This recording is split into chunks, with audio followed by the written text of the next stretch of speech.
Our today's portion is gerunds. Note the following sentences. To drive a motor car well requires skill. Motor car को चलाने के लिए हमें स्किल की जरूरत होती है. Driving a motor car well requires skill. यहाँ पर इंफिनिटिव है और ये जो ing फॉर्म है this is gerund. To drive is formed from the verb drive, so it is like a verb. चूंकि टू ड्राइव वर्ब से बना है, ड्राइव से बना इसलिए वर्ब की तरह है. Being like a verb it takes an object motor car, और इसीलिए ये ऑब्जेक्ट भी लेता है.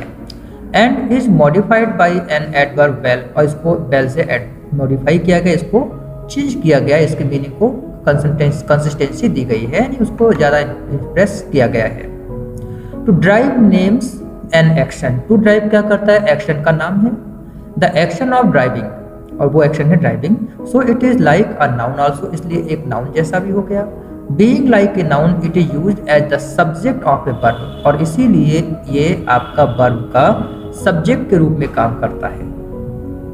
To drive is therefore a verb noun, और इसीलिए टू ड्राइव क्या है? ये आपका वर्ब नाउन है. क्यों? ये वर्ब और नाउन दोनों का काम करता है.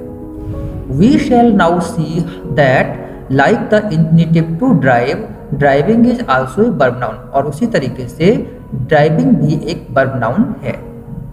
Driving is formed from the verb drive, so it is like a verb. चूंकि ड्राइव से बना है, वर्ब से ना, इसलिए वर्ब की तरह है.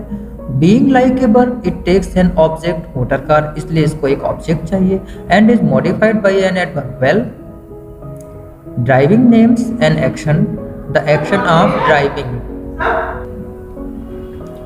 तो driving is form from the verb drive, so it is like a verb and it takes an object motor car and is modified by well.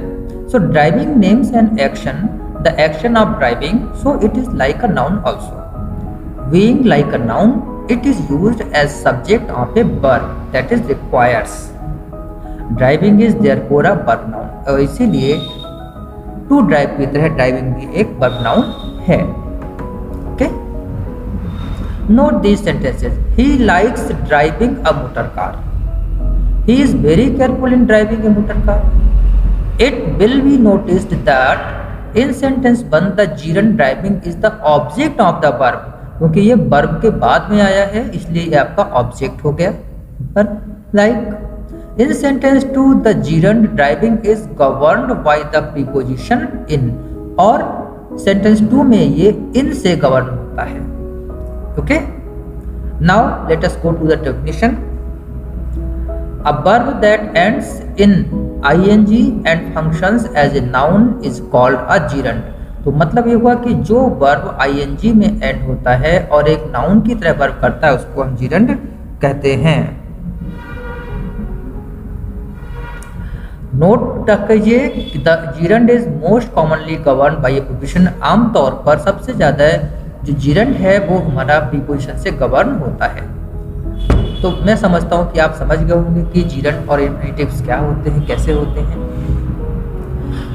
अब ये एक्सरसाइज नंबर 2 है जिसमें आपको वर्ब्स को ब्रैकेट में रखना है. जो ब्रैकेट दिए हुए हैं उनको दो तरह से यूज करना है.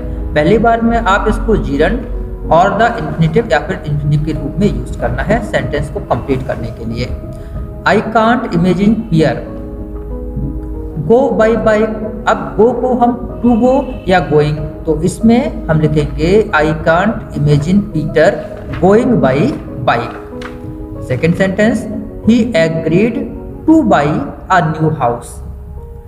The question is easy to answer, because easy answering नहीं कर सकते, इसमें प्रीपोजिशन नहीं, इसलिए हम आप आंसरिंग का यूज नहीं कर सकते. Therefore the question is easy to answer. Are you thinking of, अब ऑफ प्रीपोजिशन है इसलिए इसके बाद हम gerund का यूज करेंगे. ऑफ विजिटिंग माई प्लेस, ध्यान दीजिए, are you thinking of visiting my place. We decided, यहाँ पे प्रीपोजिशन नहीं है इसलिए to run. We decided to run through the town. The teacher expected Shiva to study hard, because यहाँ पर भी प्रीपोजिशन नहीं है.